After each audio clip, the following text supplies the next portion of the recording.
Hola Nahuel Sosa, ¿me estás escuchando? ¿Qué tal? ¿Qué ¿Qué tal? tal? ¿Cómo estás? Mucho gusto. Mucho gusto. Daniel Caxiamani te habla. Mira, estamos hablando, justo nos metimos en un tema, sabemos que sos sociólogo, que sos periodista, que estás investigando todo ese tema de los discursos del odio, todas estas cosas. Te voy a hacer una breve introducción a lo que veníamos hablando, porque creo que tiene mucho que ver y nos podés aportar algo. Decíamos que la inseguridad no se soluciona con un tema represivo, sino que se soluciona dándole a los chicos, a los adolescentes un proyecto de vida y que eso es una construcción mucho más amplia y que sí pueda dar una solución definitiva a los problemas de inseguridad. No sé si querés aportar algo en este sentido. Sí, comparto. Creo que sin dudas es una problemática que hay que abordarla de un modo integral y que en ese sentido la educación y a su vez la posibilidad de oportunidades para crecer socialmente son claves. También creo que siempre que se la aborda hay una mirada en la cual se pone el énfasis solo en un tipo de delito, ¿no? Que es el delito por general del robo, del hurto, que obviamente que es un delito que nos afecta, pero también hay otros tipos de delito, como por ejemplo la evasión fiscal, la fuga de capitales, que suelen hacer las clases altas, que son también perjudican, impactan el desarrollo de un país. Entonces me parece que hay que pensar desde este enfoque integral. Una visión integral. Bueno, sí, más o menos eso es lo que veníamos hablando, pero para meter más un poquito en tema de lo que queríamos hablar, no sé si querés hacer una introducción de lo que es este tema de los discursos del odio, de la forma que se está manejando comunicacionalmente. Recién hablamos con Delfina Rossi y nos decía eso de que se busca la individualización, la individuación, que cada uno esté solo, aislado dentro de su teléfono móvil y que eso es un poco lo que frena el desarrollo político y esas cosas. Sí, los discursos de odio son explicaciones muy reduccionistas y simplistas sobre fenómenos complejos que lo que buscan es construir un otro que nos amenaza y a partir de estereotipos y de prejuicios a ese otro ponerle una cantidad de atributos negativos y de estereotipos para luego legitimar su violencia, la violencia que se ejerce sobre estos grupos sociales. La particularidad que tienen es que en nuestro país los discursos de odio están atados a la lógica de civilización o barbarie, entonces siempre hay una idea que hay ciudadanos de primera y ciudadanos de segunda, y siempre hay una idea de que hay una porción de la sociedad de la cual hay que eliminar para que el país crezca o para que el país sea un país normal, entre comillas, ¿no? Lo digo esto. Entonces son discursos que por lo general afectan mucho, suelen estigmatizar a los sectores populares, suelen estigmatizar a los feminismos, es decir, suelen estigmatizar paradójicamente a todos aquellos que están en una situación de oprimido. Y el problema es que estos discursos de odio también se crecen en la medida que crecen las news, en la medida que crecen las extremas derechas y por lo tanto crece una idea de pensar que los problemas se resuelven a través del odio. A través de la muerte. Viste cuando atentaron contra Cristina decía, yo hago patria. O sea, como que Claro. exterminar a alguien es construir. Y nosotros siempre decimos, exterminas a alguien. Y a partir de ahí, ¿qué?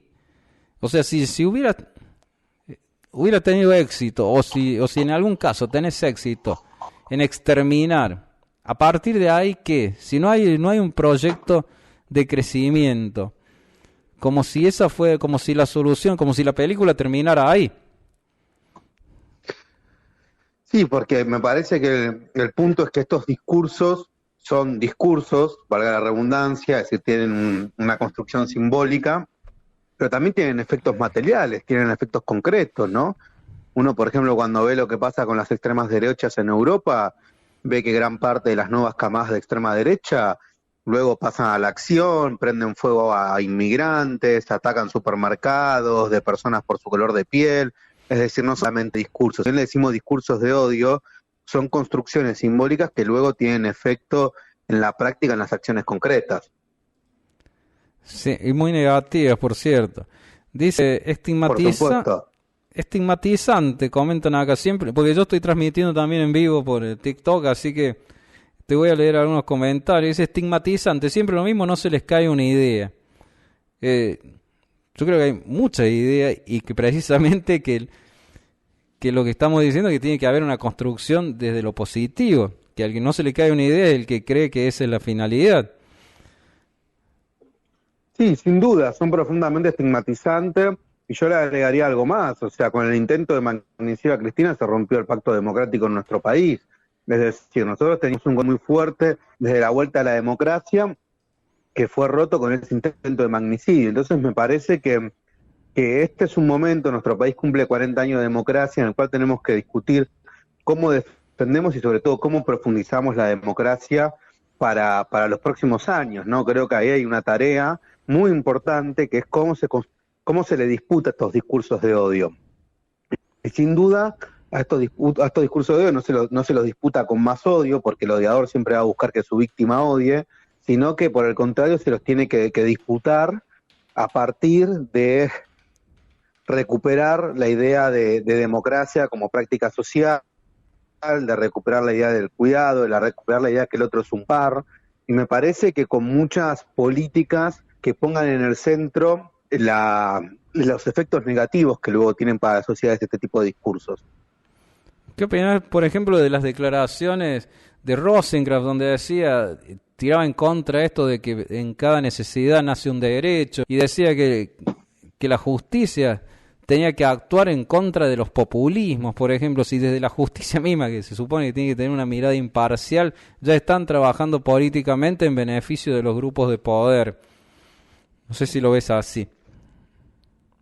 Sí, yo veo que siempre hay una idea de estigmatizar a los populismos con esta idea de los pobres, los peronistas, los negros, los cucas, es decir, toda una cantidad de adjetivos para atacar a una identidad política en nuestro país, ¿no? Me parece que los discursos de odio también cobran fuerza con el antiperonismo, ¿no? El antiperonismo también siempre se ha basado en la negación de una identidad popular como es el peronismo para luego justificar acciones violentas. Me parece muy bien. A los fachos se los combate con proyectos, dice acá. Comenta. Comparto. Elisa. Comparte ese comentario. ¿Cuál sería, a nivel mundial, ya te estoy hablando, ya saliendo de la Argentina, cuál sería la contracara o la forma de contrarrestar toda esta movida generalizada del avance de las extremas derechas? Perdón, se cortó. ¿Me repetís la pregunta? No, si a nivel mundial vos ves que hay alguna forma de contrarrestar estos movimientos de extremas derechas, estos discursos de odio que se dan no solo en nuestro país, sino a nivel mundial. Yo creo que la forma es que los proyectos populares tienen que pasar a la ofensiva, que los proyectos populares tienen que, más que nunca, poner en el centro la igualdad, porque estos discursos también crecen en la medida que hay crisis económica y hay desigualdad social. Entonces, por eso me parece clave pasar a la ofensiva en materia distributiva, digo, en materia económica, de justicia social. O sea, se los combate con justicia social estos discursos de odio. Cuanto más justicia social tiene una sociedad, menos permeables son este tipo de discursos. Yo veía ayer a Echevarne, no me acuerdo el nombre, que decía esto en contra de la justicia social, decía que la justicia social era prácticamente un robo. Puedo decir, la justicia es darle a cada uno lo que produce, y si le agregás social, en realidad lo que le estás haciendo es sacarle a uno que produce para darle a uno que no produce, y entonces que la justicia social es otra forma de decir que estás robando. ¿Cómo le contestarías a eso? Bueno, le contestaría que todo lo contrario, que quienes más, los que producen, como lo pueden hacer porque hay trabajadores que generan riqueza. Entonces, yo creo que justamente los más ricos muchas veces son los que menos producen. Entonces, la justicia social lo que hace es que haya igualdad de oportunidades. Y la meritocracia es real cuando hay igualdad de oportunidades, porque si no hay igualdad de oportunidades, en realidad es mentira que hay meritocracia, hay una estafa, ¿no? Porque siempre porque nació en cuna de oro, sea porque tuvo determinadas ventajas, va a tener siempre ventajas sobre el otro. Entonces me parece que la justicia social es una manera de poder brindar igualdad de oportunidades y que todos arranquemos del mismo punto de partida. Claro, que la competencia sea real, porque te dicen, no quieren competir. Yo creo que los que no quieren competir son los que quieren reservarse todas las estrategias, los que, por ejemplo, no creen en la educación pública y universal. Sí, me parece que es una manera de defender el status quo, creo yo, que justamente hablan de meritocracia, pero después terminan haciendo todo lo contrario. O sea, lo que termina pasando es que hay perpetuar en base a la riqueza que generan las mayorías. Bueno, sí, más o menos estamos en la misma línea. Hoy me tocó recibir una entrevista con Delfina Rossi en la que prácticamente también coincidíamos en todo. Yo creo mucho en que hay algo, un inconsciente en el que coincidimos en algunas cuestiones y las terminamos. Bueno, este dice, deja traído. Vivos hasta acá, lejos de ser el individualismo y la competencia, lo que nos ha traído vivo hasta acá es la solidaridad y el trabajo en equipo. Sí, comparto, sí, me parece que por lo general el ser humano es un ser social, la comunidad no implica que desaparezca el individuo, por el contrario, pero lo que sí implica es que cuando otro, lo vimos en la pandemia, o sea, hay momentos donde nadie se salva solo, entonces en las situaciones de adversidad, cuando una sociedad más tiene que fortalecerse, de hecho para quienes levantan este tipo de discursos, que tanto admiran a países desarrollados, se pueden crecer a medida que sus sociedades apostaron a la organización, es decir, apostaron a proyectos en comunes, no crecieron en la medida que sus sociedades se crearon y dejaron de tener objetivos en comunes. Entonces me parece que ahí es clave esto de pensar que la salida es colectiva. Claro, siempre trabajan, incluso, yo lo digo, desde el egoísmo, hasta desde el egoísmo, te conviene trabajar por un contexto y un entorno que sea más productivo, porque en el bienestar colectivo yo creo que entra también el beneficio personal. Sí, totalmente. O sea, cuando crece el otro, también creces vos. Por eso creo que ahí cobra sentido la frase la patria es el otro. Es decir, es la idea de cuando el otro también le va bien, a mí también me va bien. No es que cuando al otro le va bien, a mí me va a ir mal. Cuando una sociedad progresa, todos los individuos van a tener mejores posibilidades. Totalmente, y desde lo económico también lo veíamos así. Desde lo económico, o sea, si vos pones un negocio en un país próspero, es mucho más fácil que te vaya bien a que lo pongas en un país pobre, por más que no tengas competencia. Totalmente, porque me parece que ahí lo que prima es esto que yo te decía antes, de pensar que los países que más se desarrollan y que mayor bienestar tienen sus sociedades son aquellos que piensan proyectos políticos económicos a mediano y a largo plazo y que esos proyectos lo hacen a partir de las prioridades se ponen no en base solo a los individuos, sino a lo que necesitan los distintos grupos sociales. Y esa es la que después le da potencia a ese país para progresar y para crecer. Totalmente de acuerdo.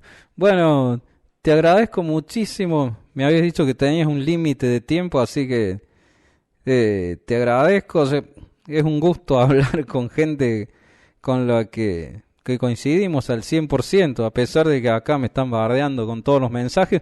Pero te agradezco muchísimo, Nahuel, que hayas estado acá. Y bueno, siempre abiertas las puertas para cuando quieras llegarte acá. El programa es hipotéticamente y estamos por Multimedia Mordisquito. Te mando un abrazo grande, muchísimas gracias. Gracias a ustedes.